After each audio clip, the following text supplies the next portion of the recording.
Let me in. No, let me in. Come on.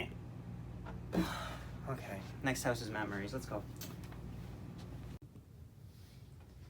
Good morning, good afternoon, good evening, ladies and gentlemen. Okay, so like, here's the game 2 reaction. Damn. Honestly, damn. Jets drop 3-1 to the Toronto Maple Leafs in Toronto to go 1-1 to start the season after 2 games. I knew I was going to have to cover losses. I kind of hoped we'd get a little further than this. But like, it really seemed like the stars were getting aligned that the Jets were not going to win this game. First off, Patrick Laine is out of the lineup, which is just a dose of stupid karma that we didn't deserve, based on him getting 3 points in game 1. And honestly, like, the way this game played out, I thought that this was going to be better than the Calgary game, because the Calgary game was really 40 minutes. It was 43 minutes if we count overtime. This game was maybe 22 minutes? It wasn't great. Like, it's funny. The Jets get off to a better start than they did in the Calgary game. They didn't look totally outpaced in the first period. They were staying up with the Maple Leafs. But, like, there was a play early on that kind of set the tone for the rest of this game, which is exactly why the title of this game is Crease Lockdown. It is the play where Kyle Connor goes hard to the net. He doesn't get a really good shot at the net, really, and then gets absolutely just taken out. He doesn't really try to get out of the way, which is why he took a goaltending interference penalty, which was deserved. It was deserved. Whether or not he intended to hit Freddie Anderson, he showed a complete lack of awareness on where he was on the ice, and he skated right through the blue paint, which you can't do. Right into the goaltender, which he deserved, and then got mugged by 3 Leafs, which less deserved, but you know, it made us go 4-4. But this became the theme for this game was the Jets not having a crease or net front presence the entire game. And it was something that just killed us, like absolutely killed us. Because the Maple Leafs, for all their flaws and their faults, they had such a grittiness in front of their own net that we could not match. And it was brutal to see. Like, first period was fine. It was Logan Stanley's first game. He looked fine.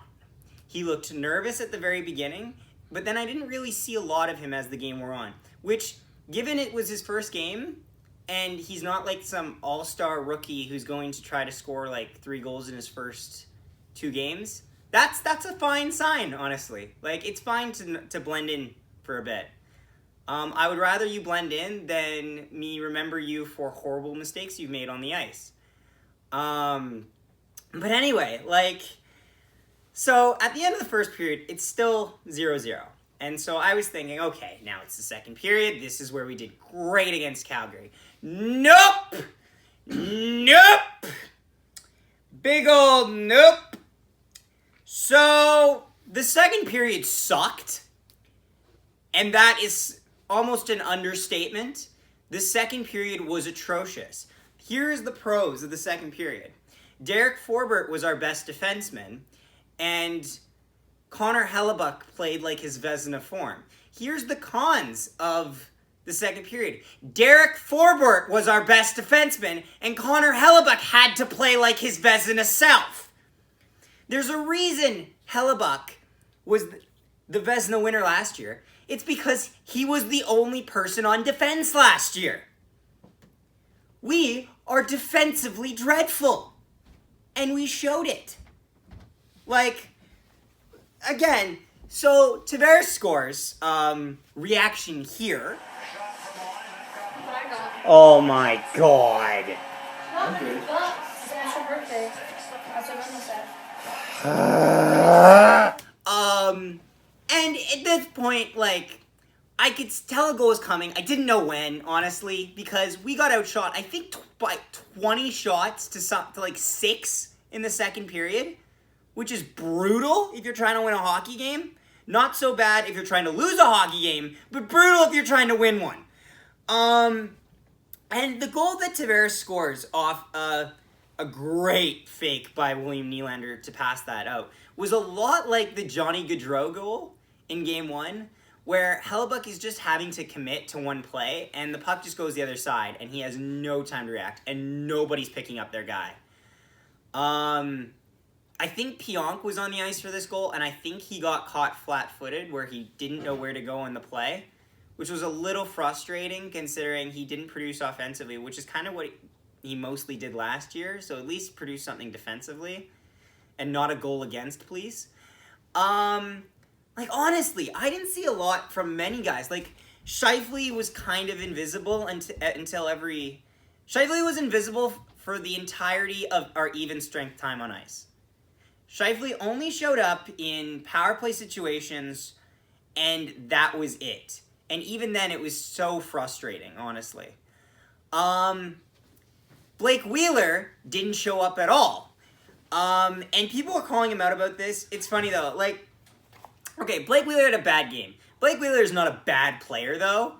And honestly, I feel like the reason most of us only remember how bad Blake Wheeler played was because there was that one shift where the commentators were like, yeah, this has been a long shift for Blake Wheeler out there. He looks pretty tired. Because he looked dead. It was late in the game, either second or third period. Pretty sure it was the third, where he's just standing in his own end. And he's kind of got this hunched over look where it's just like, oh, you need a water break now. But no, like, it was just frustrating because honestly, like, you watch stuff like that. Stastny was at least trying to create plays in the offensive zone.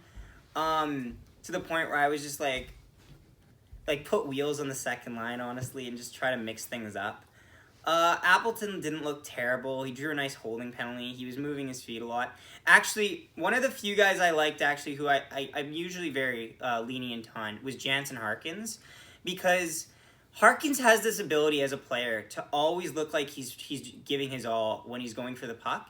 And what I mean in that sense is if a lot of times what we see, especially from the Jets, which will drive you nuts if it doesn't create a goal, is they'll come down the boards and they'll either cut back or they'll do this thing where they turn their body back and stop dead. Scheifele does this. Wheeler did it. Connor did it a bit. Even Ehlers did it once, at least last game. They do this thing where they stop and they think because they stop that the other player is just going to keep sliding that way. And that's not how anything works. But Harkins will always either stay strong on the puck and try to go around or cut back. And it's just frustrating to watch. Yeah, well, if they're going to do something like that, might as well do like a button hook turn where they... Well, it's not even just a button hook turn. It's like because a button hook... I know what you're saying. At least you might get the defenseman going towards the boards. That's the thing. Get him out of the way. No, the defenseman goes towards them and it doesn't matter. Cameraman. No, I'm not in the mood.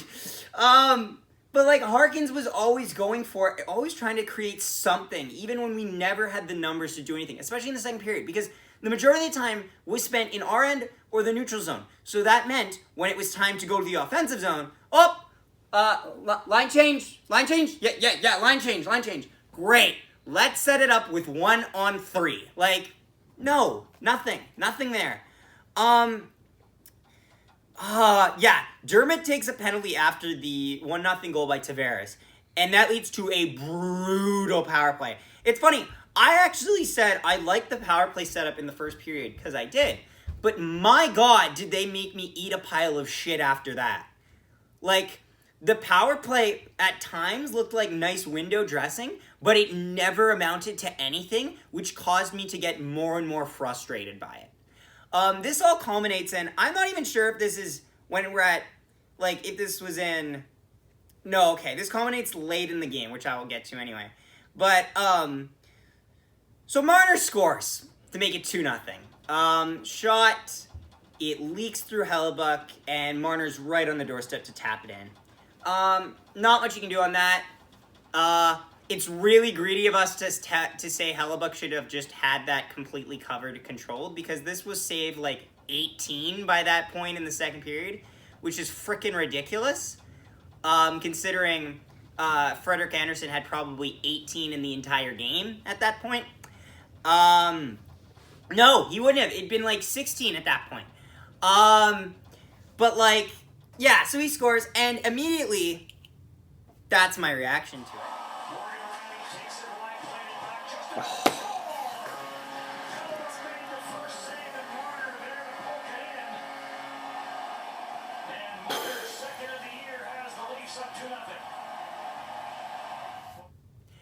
And so immediately after that, I'm literally just sitting there watching on the TV, and I'm just like, I'm pleading with the TV gods, with the hockey gods, with all of the gods, old and new. I'm just like, just frickin' one. Just frickin' one. Just frickin' one. And well... One. Just one. Just fucking one. Just fucking one. Just fucking one. Just fucking one. Just one right now. Yeah!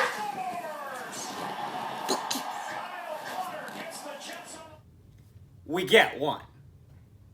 We get one. Which is a reassuring sign, especially since we had to make a comeback last game. We wouldn't, but, you know, I had hope at that moment. Great pass by Derek Forbort, who shockingly has now exceeded his point total of all of last season in 2 games with the Jets by getting 2 assists, because he only had 1 last year. I kind of love Derek Forbort. Like, I didn't think I would like him on the Jets. I thought I would get so annoyed because I'd see him as someone that we just hung around just because we were too scared to bring up the young guys. But no, I like him on defense. He really fits in there. He does a lot of the right plays defensively, and he does his hardest to stay in that roster. And, like, yeah, so Kyle Connor would score. And even on the Kyle Connor goal, back to the same problems we had this entire game. He had to score that shot from about hash marks, I would say. Nowhere near the crease, because we weren't going to score from there, honestly. But that being said, with the chances Kyle Connor had, he probably could have had 2 goals at least. So at least getting the 1 was very much due. And Pionk would get a second assist on that. Yeah, way to go. Hot shit. Third period was frustrating because we played a lot better than the second period where it was just Connor HelleBuyck being Connor HelleBuyck. But the third period just felt so close. But at the same time, watching this game, you could tell the Jets did not deserve to win this. Like, I don't care how good our first and third period were. Nothing was going to excuse that second period, and we didn't deserve to win this game. And we didn't win this game. Muzzin takes a holding penalty on Mason Appleton. Great job by Appleton to make that play happen, because if he's not skating hard to the puck, that doesn't happen, and we don't get a power play. So close, so many times. To the point where I'm not sure if this is going to be for the right power play, but this is my reaction. Nice hold. No! Rebound! Still rebound! Still loose! Fuck! Bitch!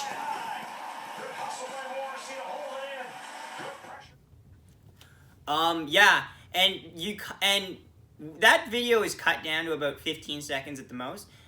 I cut out about 45 seconds of it, just me going, and just getting mad because, like, our power play was so frustrating because every freaking time, we'd pass pretty much on the outsides. And the outsides is how you set up with a guy in the slot, you set up with a guy down low, you set up with a guy on each boards, and you set up with a guy at the top, right at the blue line. That's a very basic setup, and it's not side specific, but that's the most general term I can say. Yes, umbrella. It's umbrella. The problem is our umbrella was freaking dreadful. We let the umbrella out all the time. We kept passing between, but every single time. And at one point I just screamed at the TV, stop passing on the wrong freaking side, because every single pass outside, you can't one-time it when it's on. If you're right-handed, you can't one-time it from here. Oh, oh, look at me. No, you're one-timing it here. Put it on the right side of the body. And so many times in this power plays, in all of the power plays, we kept putting the pass on the wrong side. And it just made it painfully obvious why not only was the power play just frustrating to deal with, because we had so much zone time on some of them, but it's like, yeah, we need a Patrick Laine there. Because a Patrick Laine, for all his flaws, like, players are motivated to get that puck on the right side of Patrick Laine because they know if he can get around on that shot, they're getting a point. Like, show some goddamn motivation, boys. Like, ugh. I felt like Dutch Vanderlyn. I was just sitting there going, have some goddamn faith! And, like, nothing was happening. Nothing. And that leads to such a lackadaisical last 2 minutes where I'm shocked we didn't let in the empty netter before that. And Mitch Marner will pick up the empty netter. And then there is this weird thing where, so Pionk tries to just deck Marner as he goes to the empty net and misses. And Marner talks to him, and then Scheifele gets involved and talks to him. And Pionk kind of stands there going like, oh, I just missed the body hard, so I can't really talk right now. It's not a terrible look, because it's not like we jumped him or anything, like jumped Mitch Marner. But, like, come on. Where was this fight for the past 45 minutes? It's not going to go anywhere. No, it isn't. And people are, like, trying to get on either one's cases. So here's the thing. Here's my hot take on that. I don't really blame anyone because everyone's viewpoint in this situation is justified. Even if it's slightly just self-blaming. Pionk is not supposed to let Mitch Marner score on an empty net. He's not a traffic cone, even if he plays like one every now and then. Mitch Marner is not supposed to let Neil Pionk deck him. He's a player, not a run-over traffic cone. Mark Scheifele is not supposed to let his teammate get shit-talked right after a play. So I heard someone claim that Marner kind of sweeped his leg in there. I didn't get to see the clip, so... No, not really. No? Okay. Mitch Marner just kind of sidestepped. I heard some people trying to make that claim. No. And if Jets fans are making that claim, watch the video again. Marner doesn't try to sidesweep it. He just sidesteps him. He just gets out of the way. I think people are looking a lot. There's an image that shows him going by with his leg up. No. That's after he shot. No, so. Okay. Also, worth noting here. Yeah. Why is Neil Pionk chasing, and he's going to the extra effort to chase this hit? Because he's frustrated that the Jets are losing. And Mitch Marner's frustrated that it felt like the guy took an extra run at him. Everyone's viewpoint in this situation is justified, even if Pionk makes a decision that he doesn't have to make. But that's fine, because you are competitors. It's not like he went and Todd Bertuzzi'd him and punched him in the face from behind. He went for a play on a guy who had the puck. I'm not going to hate on him for that, and no one really should. Or like the Brock Nelson last year. Yes, anyway. But no, honestly, it just leads back to the whole game. Like, the Leafs did an amazing job at just making it so painful in front of the net. Zach Bogosian was like a boogeyman who was just like, you went in front of the net, bang! And it was so ironic to me watching that because we heard those reports of Austin Matthews' agent getting so upset about the star player getting cross-checked over and over again, which he was. It was a cross-check. Should have been called a cross-checking, but still, it's hockey. It happens. To the point where now the Leafs were just clearing us out in front of the net. Like, every time the puck went to the front of the net, we could not score from there. And those are goals you need to have on this team. This Toronto Maple Leafs team is not a defensive juggernaut. They're not known for that. Frederik Andersen came into this game with like a 4 goals against average. And this was after getting wins. Like, no. You need to score more than 1 on these guys. But yeah, like, all in all, if I had to say the 3 best players of the game, third best is Kyle Connor, mostly just because he scored. But I wanted him to score more, honestly. Or maybe it's a tie between him and Harkins. Second best player, Derek Forbort. Derek Forbort was the best defenseman by far. And the best player on the ice was Connor HelleBuyck, and it wasn't close. And Carter almost lost his shit there because he's like, what the heck about Connor HelleBuyck? And I'm like, it's one. I thought It's you one. Said, I thought you said one. I thought No, you said no, no, one no. first. So I was No. like, But anyway, you're forgetting like- about HelleBuyck? That honestly will do it for the end of the thing. I don't know if I didn't already do my reaction to the empty netter. It's here. We can go back and check. And if it isn't, then you're pointing. I'm at the pointing sky. at the sky for no reason. But no, check back tomorrow, or yeah, I guess like almost like around midnight tonight, because the Jets play the Senators, and let's hope for something better. So thank you for watching. If you enjoy this, please like, share, and subscribe, and comment down below what your thoughts on the game and the video posted about it. Anything really. I'm always open for suggestions, interpretations, criticism, all of that, because that comes with making videos like this. So, hope you enjoyed, and we'll see you next time, and follow us on Instagram at NolanHockeyPodcast. Thanks for watching.